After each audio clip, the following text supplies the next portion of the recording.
If you've spent any time looking at tutorials and videos about how to get cinematic results from your camera, you've probably heard plenty about log and Cinelike picture profiles, and you've probably been told to use them. Well, using them can create serious problems that those tutorials rarely discuss. This video will help clear up that confusion and help you to understand when you should, and more importantly, when you shouldn't use flat picture profiles. New, interesting, random, tall guy films. There are two main problems with using flat picture profiles. The first is pretty simple, so I'll discuss that first. As anyone who's shot digital video knows, digital noise is a super annoying and unavoidable part of filming. Using lower ISO settings and having lots of lighting can mitigate that problem, but there's always noise. One issue with flat profiles is that they bring up the shadows, which can create digital noise in areas you wouldn't expect. The solution to this is actually fairly simple. Expose your images using a histogram or waveform rather than a meter. Then you can ETTR, or expose to the right, meaning make your images as bright as possible without clipping your highlights.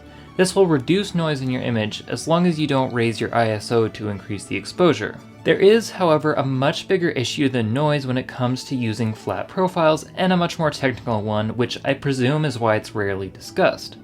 To understand the issue, we'll have to dive into exactly how digital cameras record images. Each pixel in a digital image has a luminance and color value assigned to it. That value is a single number. Most consumer cameras record that value with 8 bits or binary digits. That results in a total of 256 different values for each pixel. So let's say we have 2 pixels in an image that are next to each other. In a standard picture profile, those 2 pixels might have a value of 76 and 77, 2 unique and different colors.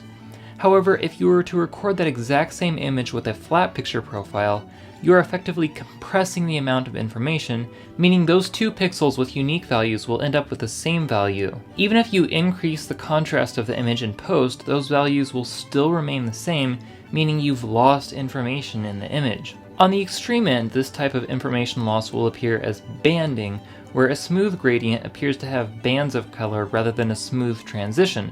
You'll rarely record gradients while filming, but this type of distortion can also appear as orangey or plasticky skin tones. Skin tones are typically where the problems are most noticeable, since our brains are more attuned to those colors. So does this mean that you should never use flat picture profiles? Well, no. For starters, there are cameras that can properly record log images. Those are cameras that use either 10 or 12 bits to record information. Each bit added doubles the amount of possible values, so a 10-bit image has 4 times as much information as an 8-bit codec. A 12-bit codec has 16 times as much information. This means that problems will be less noticeable since you're typically exporting your final result with an 8-bit codec anyways. Some lower-end cameras that can do this include the Blackmagic Pocket Cinema camera and the Lumix GH5.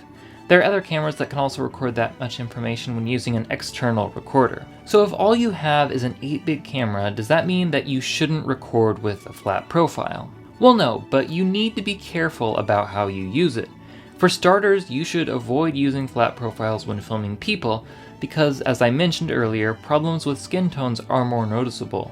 You should also reserve flat profiles for situations where you need to capture high dynamic range.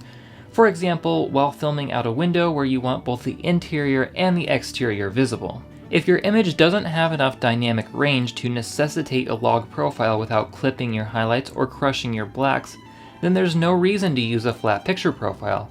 Doing so will just cause more problems and more work for yourself in post-production. Anyway, that's it for this video. If you enjoyed this video, if you learned something new, hit that like button. If not, feel free to hit the dislike button. If you have any comments, questions, or would like any clarification about anything I talked about in this video, feel free to leave those down in the description below. And if you want to see more videos like this, please hit that subscribe button.